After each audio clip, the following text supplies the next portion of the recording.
Hello, my name is John Nagoski, and I'm a native speaker of English from Wisconsin in the USA.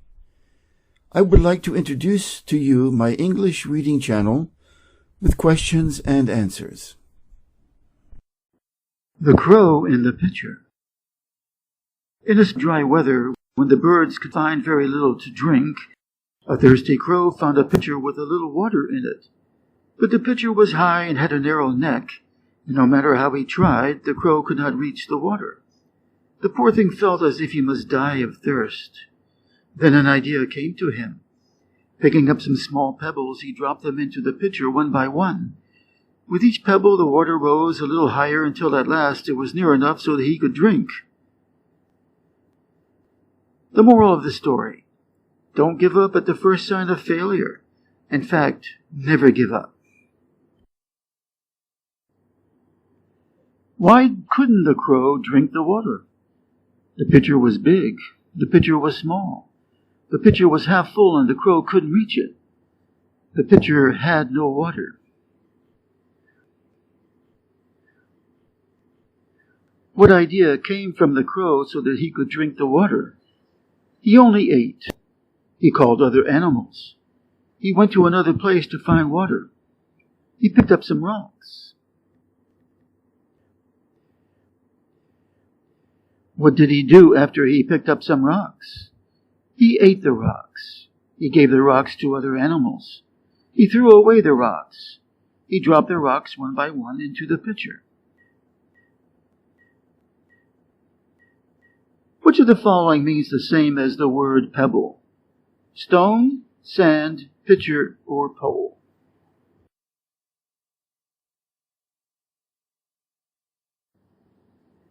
The Boys and the Frogs. Some boys were playing one day at the edge of a pond in which lived a family of frogs. The boys amused themselves by throwing stones into the pond so as to make them skip on top of the water. The stones were flying thick and fast, and the boys were enjoying themselves very much. But the poor frogs in the pond were trembling with fear. At last one of the frogs, the oldest and bravest, put his head out of the water and said, "Oh, please, dear children, stop your cruel play. Though it may be fun for you, it means death for us." The moral of the story: always think whether your fun is the cause of another's unhappiness. If yes, then stop this fun.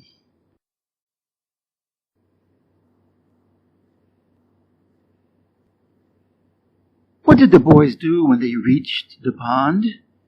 Dance, take a swim, throw stones.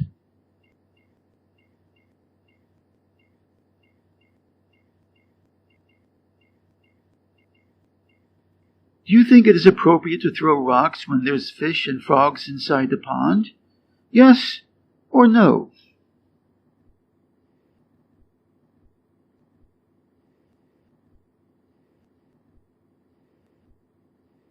What were the frogs' feelings when the boys threw the rocks?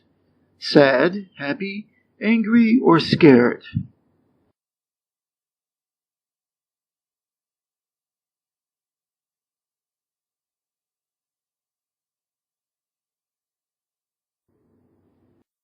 A cat was growing very thin. As you have guessed, he did not get enough to eat. One day he heard that some birds in the neighborhood were ailing and needed a doctor. So he put on a pair of spectacles, and with a leather box in his hand, knocked at the door of the birds' home. The birds peeped out, and Dr. Cat, with much solicitude, asked how they were. He would be very happy to give them some medicine. "Tweet, tweet," laughed the birds. "Very smart, aren't you? We are very well, thank you, and more so if you only keep away from here." The moral of the story: know your enemies. A bad person may be able to disguise himself, but he won't be able to fool the wise. What word is a synonym for solicitude? Contempt, cover, or concern? Select the best definition for solicitude. A restriction on a person or activity, care or concern for someone or something, A large number. It may be that their solicitude for the boy was slightly harmful. What part of speech is solicitude? Pronoun, conjunction, or noun? The spendthrift and the swallow. A young fellow who was very popular among his boon companions as a good spender quickly wasted his fortune trying to live up to his reputation. Then one fine day in early spring he found himself with not a penny left. He was to meet some jolly young men that morning, and he was at his wits' end how to get enough money to keep up appearances.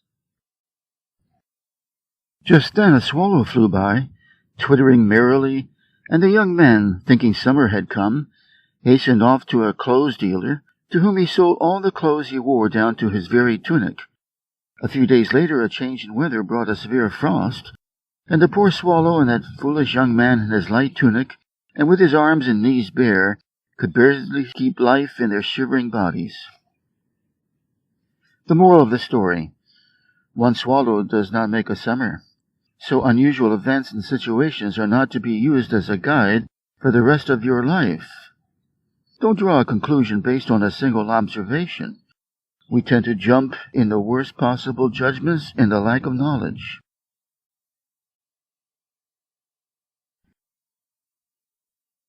The North Wind and the Sun. The North Wind and the Sun had a quarrel about which of them was the stronger. While they were disputing with much heat and bluster, a traveler passed along the road wrapped in a cloak. "Let us agree," said the Sun, "that he is the stronger who can strip that traveler of his cloak." "Very well," growled the North Wind, and at once sent a cold, howling blast against the traveler.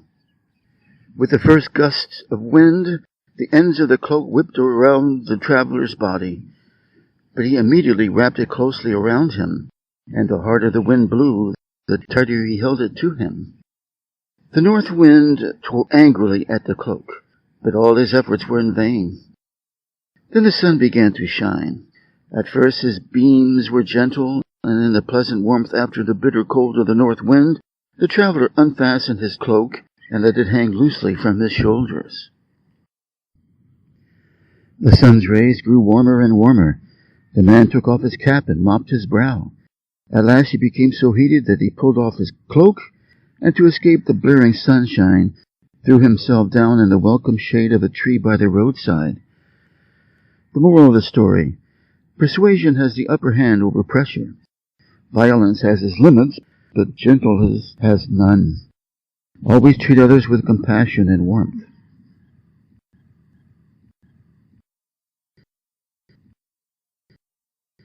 Why does the wind want to blow off the man's coat? He wants to win the contest. He does not like the man. He wants the coat for himself.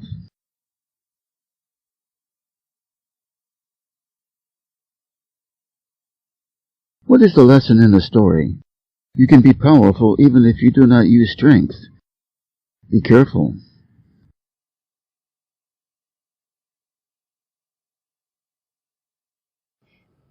The Hares and the Frogs. The Hares once gathered together and lamented the unhappiness of their lot, exposed as they were to dangers on all sides and lacking the strength and the courage to hold their own. Men, dogs, birds, and beasts of prey were all their enemies, and killed and devoured them daily. And sooner than endure such persecution any longer, they one and all determined to end their miserable lives. Thus resolved and desperate, they rushed in a body towards a neighbouring pool, intending to drown themselves. On the bank were sitting a number of frogs, who, when they heard the noise of the hares as they ran, with one accord leaped into the water and hid themselves in the depth.